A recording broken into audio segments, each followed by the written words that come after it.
अस्सलामुअलैकुम। आज के इस वीडियो में हम लोग पुलिस एक्शन से पहले हैदराबाद स्टेट के क्या हालात थे और पुलिस एक्शन कैसे शुरू हुई, कौन इंडियन आर्मी की क़ियादत कर रहे थे, कौन कमांडर थे और हैदराबाद में उस वक्त कैसे हालात थे और पुलिस एक्शन के बाद हैदराबाद में कैसे हालात थे, वो सारे चीज़ों के बारे में, उन सारे हालात के बारे में 15 MCQs फॉर्मेट में हम लोग डिस्कस करेंगे। आपसे गुजारिश है कि इस वीडियो को लास्ट तक ज़रूर देखिए और हमारे चैनल को सब्सक्राइब करिए। तो सबसे पहला जो सवाल है वो ये है कि हैदराबाद पे जो पुलिस एक्शन हुआ था, असल में वो मिलिट्री एक्शन है, लेकिन पुलिस एक्शन का नाम किसने दिया था इन लोगों में से?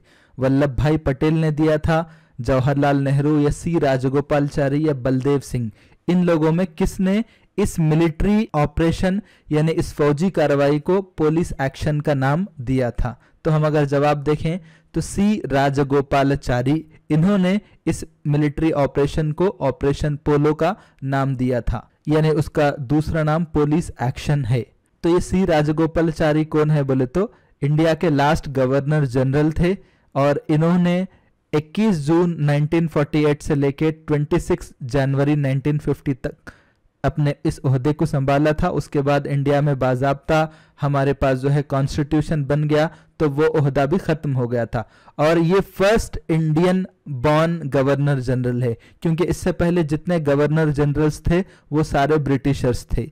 ये कब शुरू हुआ गवर्नर जनरल का ओहदा?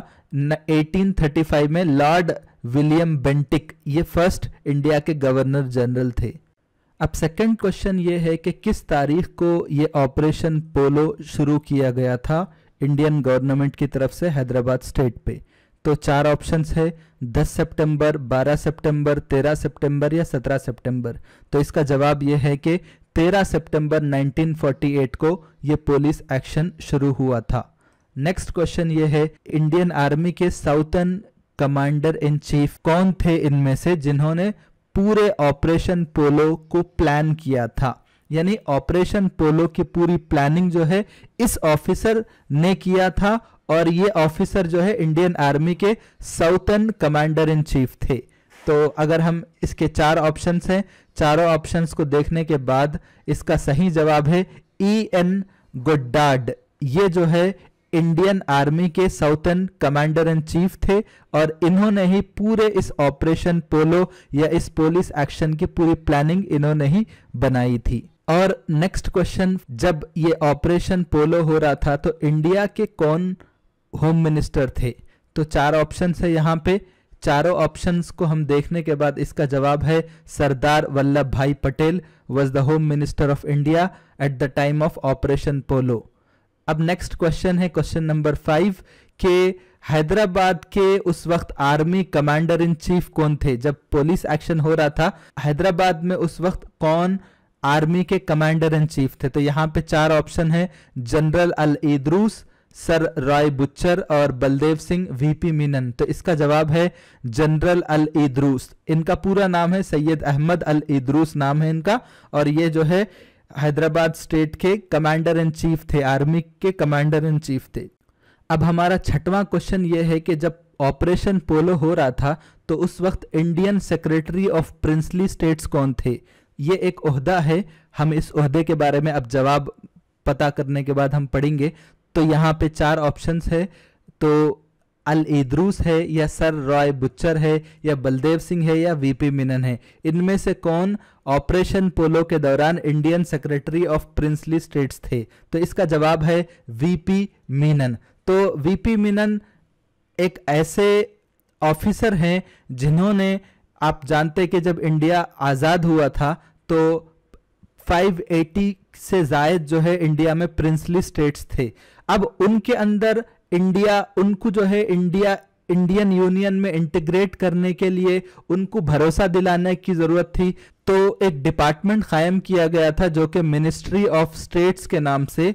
उस डिपार्टमेंट का काम यह था कि जितने प्रिंसली स्टेट्स थे उनके अंदर एतमाद का माहौल पैदा करना और उनको इंडियन यूनियन में इंटीग्रेट होने के लिए राजी करना। तो इस डिपार्टमेंट के जो सेक्रेटरी थे वो थे वीपी मीनन। तो इनकी कामयाब कोशिशों का नतीजा है कि इंडिया के मोर देन 565 प्रिंसली स्टेट्स बड़ी खुशी के साथ किसी मुश्किल के बगैर आराम से जो है इंडियन यूनियन में इंटीग्रेट हो गए। अब हमारा 7th क्वेश्चन ये है कि जब ऑपरेशन पोलो हो रहा था तो इंडियन आर्मी के कमांडर इन चीफ कौन थे, इस ओहदे पर कौन फायज थे। यहां पर 4 ऑप्शन है। चारों ऑप्शन को देखने के बाद हमारा जवाब है सर रॉय बुचर। इन्हों जो थे उन्हों जो है इंडियन आर्मी के कमांडर इन चीफ थे ऑपरेशन पोलो के दौरान। हमारा 8वां क्वेश्चन है कि जब ऑपरेशन पोलो हो रहा था तो इंडिया के डिफेंस मिनिस्टर कौन थे। तो 4 ऑप्शन यहां पे है, Al Idroos, sir Roy Bucher, Baldev Singh, VP Menon. तो इसका जवाब हम देखेंगे तो इसका जवाब है बलदेव सिंह। इन्हों जो है डिफेंस मिनिस्टर थे, ऑपरेशन पोलो हो रहा था। अब हम 9th क्वेश्चन की तरफ आगे बढ़ेंगे। जब ऑपरेशन पोलो हो रहा था तो हैदराबाद के प्राइम मिनिस्टर कौन थे, मिर्जा इस्माइल, छत्तारी नवाब, मेहदी यार जंग या मीर लायक अली। तो इसका जवाब है कि Mir Laik Ali was the prime minister of Hyderabad state at the time of Operation Polo. अब हम हमारे 10th क्वेश्चन की तरफ आगे बढ़ रहे कि जब ऑपरेशन पोलो हो रहा था तो अलग अलग इलाकों से इंडियन आर्मी की तरफ से कार्रवाई की जा रही थी। तो विजयवाड़ा से जो आर्मी की जो यूनिट है उसकी क़यादत उसको कौन लीडरशिप कर रहे थे। तो ए रुद्रा, डीसी धार, जेएन चौधरी या शिवा दत्तू सिंह। तो इसका जवाब है ए रुद्रा।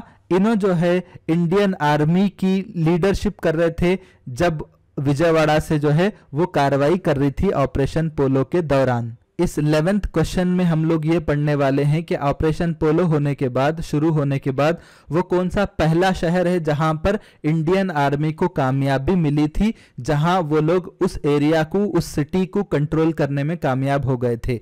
तो वो बीजापुर है या हॉस्पेट है या औरंगाबाद है या नलदुर्ग है। तो आप देखेंगे बीजापुर और हॉस्पेट दोनों कर्नाटक में है और औरंगाबाद और नलदुर्ग मौजूदा महाराष्ट्र में है। नलदुर्ग एक ऐसा शहर है जो कि महाराष्ट्र के शोलापुर से जो है 40-50 किलोमीटर की दूरी पे है। तो 13 सितंबर के दिन जब ऑपरेशन पोलो शुरू हुआ था तो इंडियन फोर्सेस को जो है शोलापुर के पास जो नलदुर्ग फोर्ट है वहां पे उनको कंट्रोल मिल गया था और वो लोग जो है आराम से जो है वहां जो किला है नलदुर्ग फोर्ट अपने कंट्रोल में लेने में कामयाब हो गए। हमारा 12वां क्वेश्चन ये है कि किस दिन मीर उस्मान अली खान ने दक्कन रेडियो में ये ऐलान किया था कि हैदराबाद इंडियन यूनियन में मर्ज होने वाला है, लिहाजा इंडियन आर्मी जो है अपनी कार्रवाई रोक दे। तो किस तारीख को उन्होंने ये ऐलान किया था, 13 सितंबर, 16 सितंबर, 17 सितंबर या 18 सितंबर। तो इसका जवाब ये है 17 सितंबर के दिन मीर उस्मान अली खान जो ऑफिशियल रेडियो उस वक्त जो दक्कन रेडियो था उसमें ऐलान करे थे कि हम जो है हैदराबाद इंडियन यूनियन में मर्ज होने वाला है, लिहाजा ये कार्रवाई को रोक दिया जाए। 13वां क्वेश्चन ये है कि किसके नाम से मीर उस्मान अली खान ने यह ऐलान किया था कि Hyderabad is became the part of Indian union. तो जो ये ऐलान नामा है, जो अनाउंसमेंट है, ये किन के नाम से उन्होंने करे थे, वल्लभ भाई पटेल के नाम पे करे थे, सी राजगोपालचारी के नाम पे करे थे, या जवाहरलाल नेहरू या मीर उस्मान अली खान, किन के नाम पे ये ऐलान किया गया था। तो सी राजगोपालचारी के नाम पे ये ऐलान करे थे कि हैदराबाद बाजाब्ता इंडियन यूनियन में मर्ज हो गया या इंडियन यूनियन का हिस्सा बन गया था। तो हमारा 14 क्वेश्चन ये है कि किस दिन मीर उस्मान अली खान ने एक कंप्लेंट दाखिल किया था यूनाइटेड नेशन के सिक्योरिटी काउंसिल में इंडियन यूनियन के खिलाफ, इंडिया के खिलाफ उन्हें कंप्लेंट दाखिल करे थे। उसकी बहुत बड़ी तफसील है। तो अक़वाम मुत्तहिदा में एक शिकायत दर्ज की गई थी। तो वो शिकायत वापस किस तारीख को ले लिए थे, 18 सितंबर, 23 सितंबर, 20 सितंबर या 22 सितंबर। तो इसका जवाब यह है 22 ऑफ सितंबर 1948 को मीर उस्मान अली खान जो कंप्लेंट यूनाइटेड नेशन के सिक्योरिटी काउंसिल में फाइल करे थे, विथड्रॉ कर लिए थे। अब हमारा लास्ट क्वेश्चन है इस पूरे वीडियो का, वो ये है कि पुलिस एक्शन पूरी ख़त्म हो गई। ख़त्म होने के बाद हैदराबाद में मिलिट्री गवर्नर का ओहदा किसको दिया गया या किसको अपॉइंट किया गया? जयंतनाथ चौधरी, MK वेल्लोड़ी, फजलुर रहमान या जनरल राजेंद्र सिंह? इनमें से किसको जो है हैदराबाद के मिलिट्री गवर्नर के ओहदे पे फाइज करे थे या उनको अपॉइंट करे थे? तो इसका जवाब ये है, बहुत ही मशहूर जवाब है ये, जयंतनाथ चौधरी को जो है हैदराबाद के मिलिट्री गवर्नर के ओहदे पे फाइज करे थे, इनको अपॉइंट किया गया था। तो आपका बहुत बहुत शुक्रिया कि आप बड़े सब्र के साथ पूरे वीडियो को देखें। आपसे गुजारिश है कि हमारे चैनल को ज़रूर सब्सक्राइब करिए, क्योंकि हम आगे चल के 300 MCQs प्रैक्टिस करने वाले हैं पूरे तेलंगाना की हिस्ट्री पे, तेलंगाना के मूवमेंट पे। बहुत बहुत शुक्रिया।